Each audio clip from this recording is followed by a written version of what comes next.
Hi dear Aries, welcome to my YouTube channel, and in this video I'm going to talk about the transits for the month of February 2024. So, February for you guys is usually about the time of friendships, your goals, like hopes and dreams, and networks, okay, networking. Because the sun is in your 11th house for most of February. At the end of February, the sun enters Pisces, the most private area of your chart. So let's begin. We enter February with all planets in direct.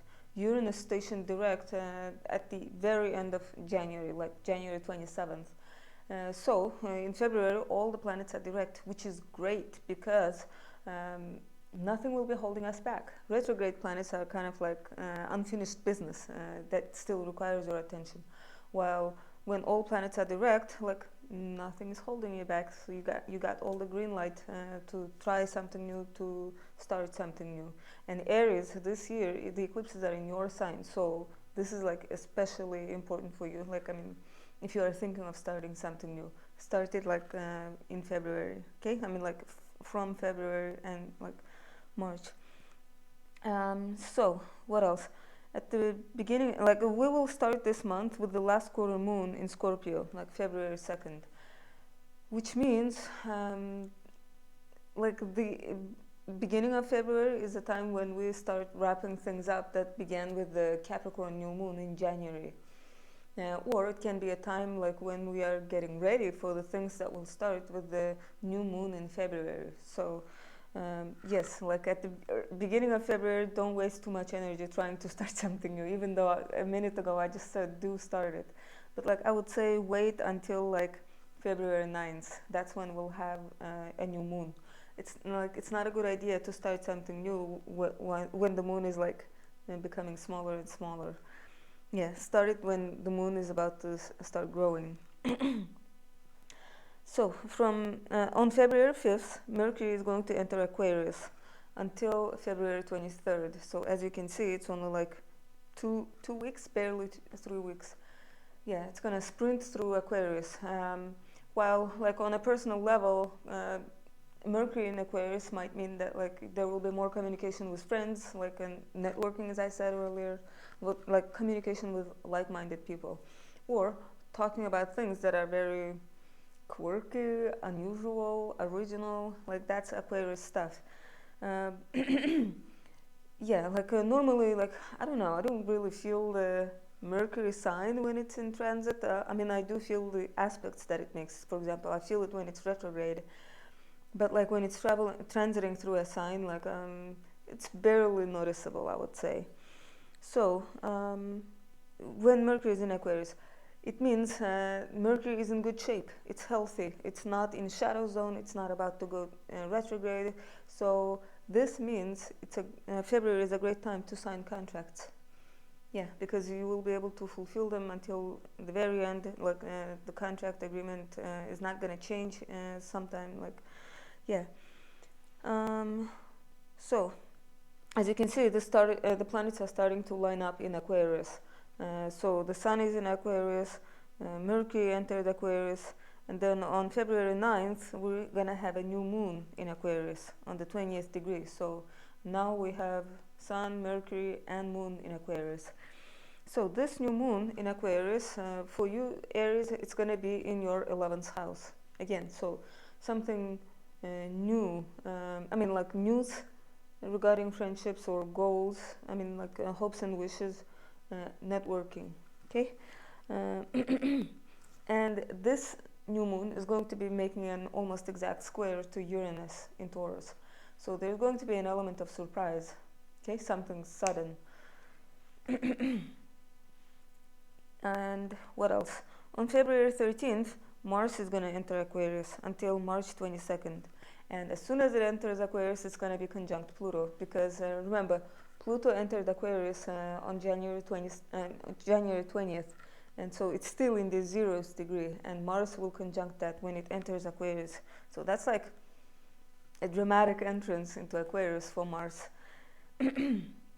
Oh, wait, earlier I said that Sun, Moon, Mercury are in Aquarius. I forgot to mention Pluto. Yes. So now, as you can see, 4 planets are now in Aquarius: Sun, Mercury, Mars, okay, and Pluto. Uh, and then, so for Aries, this conjunction is happening in your 11th house. Remember, for the past 15 years, you were experiencing transformations in your social status house, but now it's over. It's in the past. Now we're in a new era, so to speak, in Pluto Aquarius era, and that means your friends are empowered, or like you will be friends with like powerful people. Uh, your goal, like dreams and hopes, are gonna be powerfully transformed.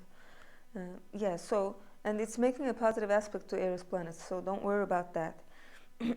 And so when your ruling planet enters Aquarius and it's conjunct Pluto, so that might be something about friendships. Okay, like a lot of focus seems to be on friendships, networking, hopes, and goals. Yeah, so it might not be the time like when you are hanging out with friends all the time, or it might be the time when you actually finally uh, your dream comes true, like you get what you hoped for. Yeah, for me personally, I feel like that is becoming true for me. Like the goal that I had for a long time, the dream that I had, it's finally becoming true. I'm not gonna share what it is, but I hope it's the same for you guys. And then on February 16th, Venus enters Aquarius until March 11th.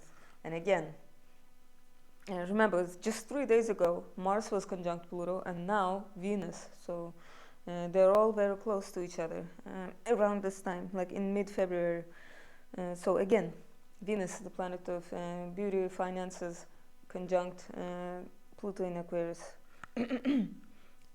And what else? So around the Valentine's Day, we will have those 3 planets, Mars, Venus, and Pluto, very close to each other, and that's like a very passionate energy. So this February 14th, this Valentine's Day should be interesting, because we got all those passionate planets, like romance related planets together. That's very rare.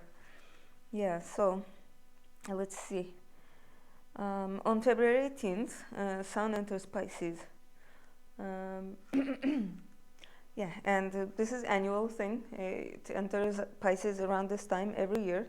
And so, as I said in the beginning of the video, the Sun will enter the most private area of your chart. This winter is almost over. It's like Pisces is the last month of winter. So we feel tired around this time. Yeah, we are like ready for spring. And what else? Like the dreamy subconscious area of your chart, like the chart, the part where we let things go, like maybe the things that are associated with the previous astrological year, the year that started with spring equinox in 2023. Yeah, and on February 23rd, Mercury is going to enter Pisces until March 9th. And again, like this is your 12th house. So the planets that were like dominating your 11th house slowly start moving into your 12th house.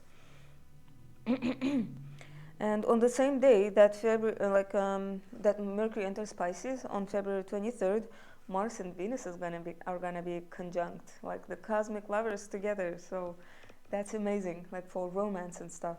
And the kids who were born on that day will be like very charismatic people. Yeah, because Mars and Venus conjunction does that. And so on February 24th, we have the full moon. We have a full moon in Virgo, on the 5th degree of Virgo. And dear Aries, this is your 6th house. 6th house is the house of work, routine, like health, service. But it's not really like service completely. It's not like being subservient all the time. No, it's the area of our chart where we fix our own life, like working on ourselves. If you noticed, a lot of Virgo people tend to be like very self-critical. They're always trying to improve themselves. They're always working on themselves. That's 6th house energy. That's where we work on ourselves. That's why it controls our routine. Yeah, like because changes start with like small habits that we do every day, right? Okay, so, and during this full moon, you will have the moon in your 6th house and the sun with Saturn in your 12th house. Yeah, so um, there will be need to find balance between work and rest. Okay, work and rest. And Saturn it has been in your 12th house for a year now, and it is helping us to let go of the old things. Like, this sounds very, very general and obscure, right? But I think it does make sense in my case. So, like, since last year, like, my routine has been changing, and like, I don't live with my family anymore, and so, like, my grandfather and grandpa passed away. So it was like, even if I do go back to my hometown, it's not gonna be the same anymore. Like, my grandpa is not gonna be there anymore, and so, yeah, like, mentally I've been like accepting that some things are not gonna be the same ever again. Yeah, so that's like Saturn and Pisces energy. Yeah, so dear Aries, we still have a year and a half more of this Saturn and Pisces energy, letting go. Okay. So that by the time Saturn enters our sign, we will be like ready to get things done, because we will have let go of the unnecessary things. Hmm. So this is it for February. It's the shortest month, and thank God, like, nothing major happens. We only have like good aspects. Uh, it seems like we have a lot of Mars and Venus action going on. They both will be conjunct Pluto, um, and they will be conjunct together at the end of February. So this is great. I feel like February should be a very romantic month. And also, dear Aries, we have an eclipse coming up in March. So that means February is a time when we still have relative stability, peace. Because in March things will start getting intense. Not in a bad way, but like, we'll just be more busy. Like, life will feel more hectic. So enjoy the peace that we'll have in February, okay? So I hope you guys have a wonderful February. And if you like this video, please like and subscribe. And I'll see you guys in March videos.